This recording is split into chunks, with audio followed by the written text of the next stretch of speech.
Hello बच्चों, आपका मेरे चैनल शिक्षा घर में स्वागत है। आज हम नया टॉपिक पढ़ने जा रहे हैं डीसी जनरेटर, जो कि आपके लिए बहुत इम्पोर्टेंट है। चलिए स्टार्ट करते हैं। पहले हम लोग बात करेंगे डीसी जनरेटर होता है क्या है बच्चों। डीसी जनरेटर एक मशीन है जो फैराडे के इलेक्ट्रोमैग्नेटिक इंडक्शन के सिद्धांत पर कार्य करती है। ठीक है, ठीक। डीसी जनरेटर मैकेनिकल पावर को या मैकेनिकल एनर्जी को आपकी क्या करती है, इलेक्ट्रिकल एनर्जी में कन्वर्ट करती है। यहाँ पे बच्चों क्या होगा, एनर्जी होगा। ये क्या करती है, मैकेनिकल एनर्जी को इलेक्ट्रिकल एनर्जी में बदलती है। अल्टरनेटिंग जनरेटर की तरह डीसी जनरेटर के लिए भी यांत्रिक शक्ति का उत्पादन इंजन, टरबाइन आदि प्राइम मूवर से किया जाता है। मतलब जैसे हम लोग एसी जनरेटर में क्या करते हैं, मैकेनिकल पावर को जनरेट करने के लिए turbine, engine, motor, battery in सबका प्रयोग करते हैं। उसी तरह हम लोग क्या करते हैं, डीसी जनरेटर में भी इनका प्रयोग करते हैं। ये जनरेटर जो है आपके डीसी जनरेटर किलोवाट से लेकर कई मेगावाट तक क्षमता के बनाए जाते हैं। अब डीसी जनरेटर के पार्ट्स के बारे में चलिए हम लोग डिस्कस करते हैं। डीसी जनरेटर के पार्ट्स क्या क्या होते हैं। देखिए, डीसी जनरेटर के पार्ट्स को दो भागों में बांटा गया है। डीसी जनरेटर के पार्ट्स को जो है बच्चों दो भागों में बांटा गया है।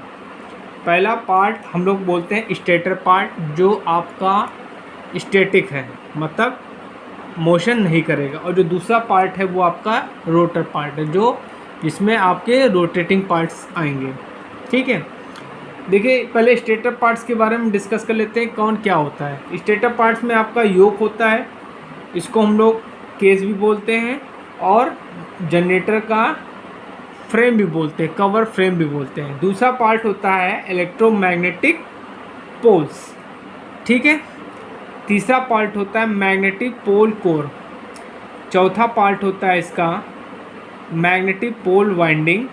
पांचवा पार्ट होता है बच्चों मैग्नेटिक पोल शूज़। छठा पार्ट होता है आपका इंड और साइड प्लेट्स।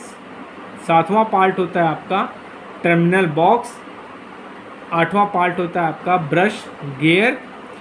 नौवां पार्ट होता है आपका बेस या फीट या, और 10वां पार्ट होता है स्टेटर पार्ट का लिफ्टिंग डिवाइस, जिससे हम लोग क्या करते हैं, उठाते हैं। ठीक है, योक को जो है उठाते हैं। अब आते हैं हम स्टेटर के पार्ट्स, रोटर के पार्ट्स में। रोटर के पार्ट्स में मेन आपका पार्ट होता है आर्मेचर। उसके बाद आर्मेचर की कोर होती हैं। उसके बाद आर्मेचर के खांचे होते हैं, दांत जिनको बोलते हैं। ठीक है, आर्मेचर के टीट्स होते हैं, दांतें होती हैं। उसके बाद आर्मेचर में स्लॉट्स होते हैं, जिनमें हम लोग कंडक्टर भरते हैं। आर्मेचर वाइंडिंग हो गई, कम्यूटेटर हो गया, बेयरिंग हो गया, सॉफ्ट हो गया, कीज हो गया, फैन रेडिएटर हो गया। ठीक है, ये सब आपका कहाँ है बच्चों, ये आपका रोटर पार्ट्स है। मतलब जो आपके डीसी जनरेटर का जो रोटेटिंग पार्ट्स है उसके सारे पार्ट्स ये हैं, और जो आपका स्टेटर पार्ट्स है उसके ये सारे पार्ट्स होते हैं। ठीक है, अब हम बात करेंगे डीसी जनरेटर होते कितने प्रकार के हैं। ठीक है बच्चों, देखिए अब हम डीसी जनरेटर्स के क्लासिफिकेशन के बारे में बात करेंगे। मतलब डीसी जनरेटर आपके कितने प्रकार के होते हैं। देखिए बेसिकली जो है डीसी जनरेटर को आपका दो पार्ट में बांटा गया है। एक होता है सेपरेटली एक्साइटेड डीसी जनरेटर, एक होता है सेल्फ एक्साइटेड डीसी जनरेटर। ये कौन से जनरेटर होते हैं, ये वो जनरेटर होते हैं जिनकी फील्ड को हम एक्साइटेशन जो है दूसरे सोर्स के द्वारा करते हैं। वो सोर्स आपके टरबाइन भी हो सकती है, बैटरी भी हो सकती है, कोई छोटी मोटर भी हो सकती है। अब उसके बाद जो आपका सेल्फ एक्साइटेड जनरेटर है उसको भी दो पार्ट्स में, उसके भी दो पार्ट्स होते हैं। एक होता है परमानेंट मैग्नेट जनरेटर और दूसरा होता है इलेक्ट्रोमैग्नेटिक जनरेटर। ठीक है, अब उसके बाद इलेक्ट्रोमैग्नेटिक जनरेटर्स के भी तीन पार्ट होते हैं बच्चों। एक होता है शंट, दूसरा होता है सीरीज, तीसरा होता है कंपाउंड होता है। ठीक है, संट माने क्या होता है बच्चों, मैं आपको आगे बताऊंगा। संट माने होता है पैरेलल, मतलब समांतर। सीरीज़ तो आप जानते हैं। कंपाउंड मतलब संट और सीरीज़ को आपस में मिला के जो जनरेटर बनता है उसको कंपाउंड जनरेटर बोलते हैं। अब कंपाउंड जनरेटर के बच्चों दो पार्ट हो जाते हैं, short shunt compound generator, long shunt compound generator. ठीक है। अब उसके बाद लॉन्ग शंट और शॉर्ट शंट के भी एक एक पार्ट होते हैं।